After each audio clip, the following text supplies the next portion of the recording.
Sally Field was born on November 6, 1946 in Pasadena, California. She grew up in a family that was connected to show business.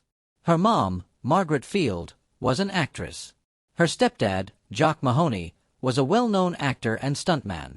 Growing up around these influences in Southern California helped Sally develop her love for performing.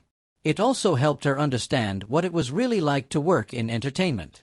Field first became famous in the 1960s when she starred in a fun TV show called Gidget from 1965 to 1966. Even though the show only lasted one season, Sally's performance as a fun-loving, relatable teenager made her super popular. She followed this up with another famous TV role in The Flying Nun from 1967 to 1970. In this show, she played Sister Bertrille, a quirky young nun whose special hat actually let her fly. While the show's idea was silly and sometimes didn't give her much to work with, Sally's natural charm and funny timing made the show work. She became one of the most beloved TV stars of that time.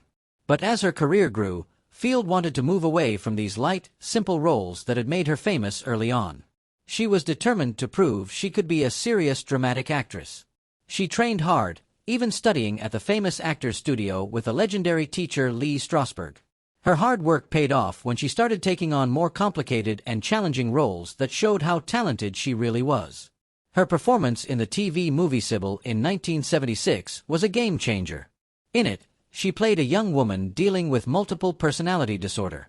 The role needed a lot of emotional power, and Sally's brave, honest performance won her an Emmy Award and tons of praise from critics. It proved she was a serious actress who could handle tough material. This moment changed the direction of her entire career. The late 1970s and 1980s were amazing years for Field. She became one of Hollywood's most respected leading actresses.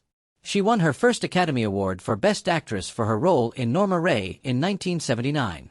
In the film, she played a working-class woman from the South who becomes a passionate union activist fighting for workers' rights. The movie not only showed how strong Sally was as an actress, but it also connected with audiences because of its powerful message about standing up for what's right. Just a few years later, Field won her second Oscar for Best Actress for her role in Places in the Heart in 1984, a touching story set during the Great Depression. Her acceptance speech for this award included the now-famous line, "You like me, right now, you like me." This moment has become one of the most remembered speeches in Academy Awards history. Over the years, Field kept working in movies, TV shows, and theater, proving she could do just about anything. She appeared in many different films, including Smokey and the Bandit in 1977, Steel Magnolias in 1989, Mrs. Doubtfire in 1993, and Forrest Gump in 1994. Each time, she left a strong impression on audiences by bringing warmth, relatability, and depth to every character she played. On television, she continued to shine with roles in shows like Brothers and Sisters from 2006 to 2011, which earned her another Emmy Award. She also showed her skills on Broadway, starring in plays like The Glass Menagerie, where critics loved her stage presence. Her later career has been just as impressive.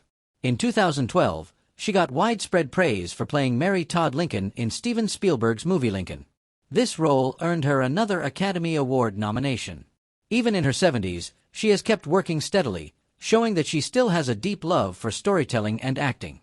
Beyond her career success, Field has also been admired for being real, honest, and strong in her personal life. She has talked openly about the challenges she's faced, including dealing with self-doubt, the pressures of Hollywood, and struggles in her relationships. In 2018, she released her memoir called In Pieces. In the book, she honestly shared her life story, including the highs and lows of her career and her personal struggles. She wrote about difficult family situations and her journey to find herself.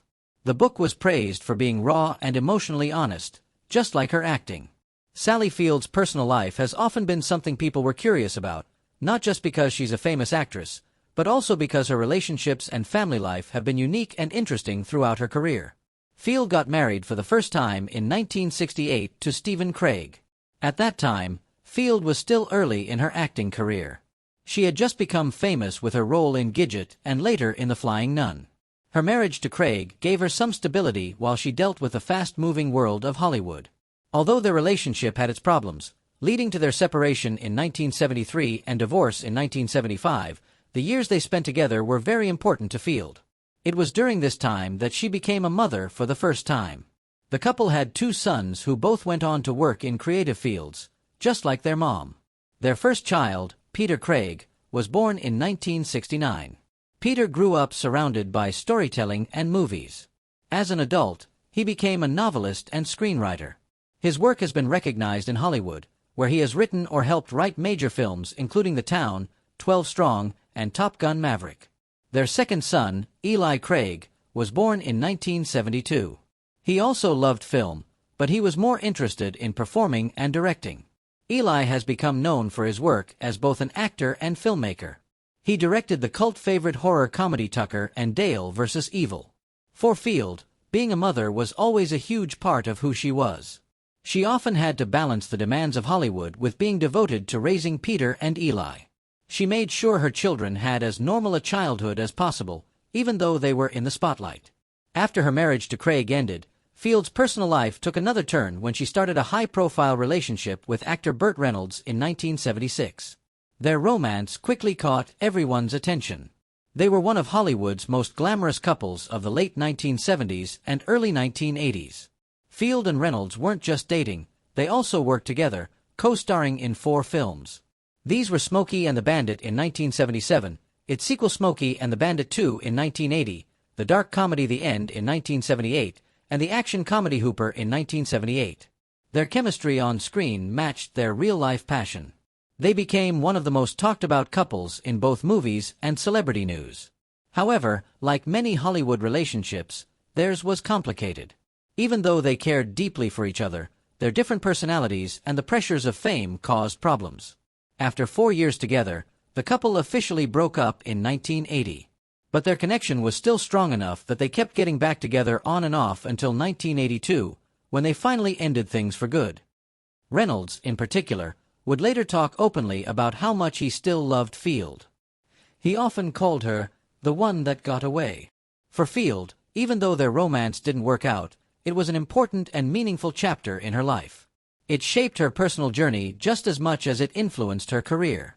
In 1984, Field decided to take another step toward building a family when she married her second husband, film producer Alan Greisman. This marriage marked a new phase in her life. Together, they had a son named Samuel, called Sam, who was born in 1987. Unlike his older half-brothers, Sam chose a career mostly outside the Hollywood spotlight. He has done some writing and directing, making his own path. Field has often talked proudly about Sam. She has also been publicly supportive of him, especially when he came out as gay. Field became an advocate for LGBTQ+ rights, showing the deep bond she shares with her children. Despite trying to make the marriage work, Field and Greisman eventually divorced in 1994. While the breakup was surely hard, it showed a pattern in Field's life: her amazing resilience and ability to balance personal challenges while continuing to succeed professionally. Throughout her marriages, relationships, and role as a mother, Sally Field has always shown that her private life has been as rich and complicated as the characters she's played on screen. Each chapter, from her early years with Stephen Craig to her exciting romance with Burt Reynolds to her marriage with Alan Greisman, shaped her not only as an actress but also as a woman. She embraced love, went through heartbreak, and ultimately found happiness in being a mother to 3 sons. Her sons reflect her creativity and strength in their own unique ways. At 78 years old, Sally Field has lived a long and incredible life filled with personal wins, heartbreaks, and a career that has earned her a lasting place in Hollywood history. In recent years, she has reached a point where she feels more comfortable sharing honest truths about her life and the people who meant the most to her. One of the most surprising and emotional things she revealed was when she spoke about her relationship with the late Robin Williams. Robin Williams was a brilliant actor and comedian whose presence both on and off screen left an unforgettable impact on millions of people. In her own words, Field admitted how complicated her feelings were toward Williams. "I really loved him, but it wasn't like a romance. It was more complicated than that," she said. She opened up about how their lives crossed paths both professionally and personally. They worked together most famously on the set of the beloved 1993 film Mrs. Doubtfire. In the movie, Field played Miranda Hillard, the ex-wife of Williams' character. For millions of moviegoers, the chemistry between the two was undeniable. They argued, they joked around, and yet underneath it all, there was an affection that felt real, almost too real to just be acting. Field confessed that this closeness wasn't just pretend. It reflected the deep and layered friendship she had with Williams during that time. But Field also said that her feelings came with sadness and regret. "I miss him terribly, but I also know that I didn't always say the things I should have said when he was alive," she admitted with raw honesty. This kind of openness is something Field has embraced as she's gotten older. She talks openly about the guilt that can come with losing someone too soon. For her, Robin Williams wasn't just a co-star. He was also a friend with whom she shared a rare kind of emotional closeness, even if it wasn't the traditional kind of love story people often expect. She remembered how working with Williams was like stepping into another world.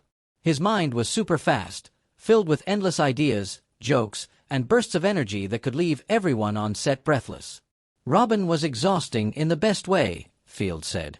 He would make you laugh until your stomach hurt, and then just when you thought he couldn't surprise you anymore, he would say something so sensitive, so tender that it would break your heart. For her, that was what Williams was all about. The funny guy and the poet, the whirlwind and the calmness, all in one person. But beneath all the joy, Field admitted she always sensed an undercurrent of pain in Williams. This made her feel protective of him. "I could see the sadness, even when he was making everyone laugh," she explained. "He wore it like a shadow, one that never quite left him." Looking back now with the wisdom that comes with age and experience, Field regrets not reaching out more. She wishes she had tried harder to ease that burden. She said that sometimes she wonders if he ever truly understood how loved and cherished he was, not just by the world, but by the people who were closest to him. Her thoughts about Williams weren't just about grief. They were also about being grateful. "I'm so lucky that I got to know him the way I did," she said softly. "He wasn't just a genius. He was a deeply human soul. And I think that's what people saw on screen, someone who could make them laugh and cry within the same breath, because that's who he really was." For Field, Robin Williams remains a reminder of the delicate balance between light and darkness. He reminds her of the importance of saying the things we often hold back until it's too late. Now at 78, Sally Field has decided she doesn't want to hold back anymore. By finally sharing these truths about Robin Williams, she's not only honoring a friend she adored, but also offering a lesson about love, honesty, and how time passes so quickly. Her words serve as both a celebration of Williams' brilliance and a heartfelt confession of her own conversations she never finished with him. It's a reminder to all of us to speak our truths before the chance slips away. In her honest memoir, Sally Field opened up about a deeply vulnerable time in her life. She revealed that during her late teenage years, she struggled with what she described as severe depression. This wasn't just temporary sadness or a short-term problem. It was a deep and overwhelming emotional weight that affected nearly every part of her life. For Field, these years were marked by inner turmoil that she often couldn't explain to others. Like many young people at that age, she felt alone in her suffering. The pressure of trying to figure out who she truly was, combined with the insecurities and uncertainties that naturally come with growing from a teenager into an adult, created a perfect storm of emotional pain. Field explained that her depression came with what she called this urgency, this anxiety, this need to find something that was festering in me. Those words capture the restless energy she carried inside herself. It was as though she was searching for an outlet or a way to express emotions that felt too big to contain. It wasn't simply sadness, but a gnawing feeling of incompleteness, a sense that her spirit was pushing against invisible walls. She was yearning for freedom, clarity, and purpose. The anxiety she mentioned often showed up as constant questioning of her own worth and identity.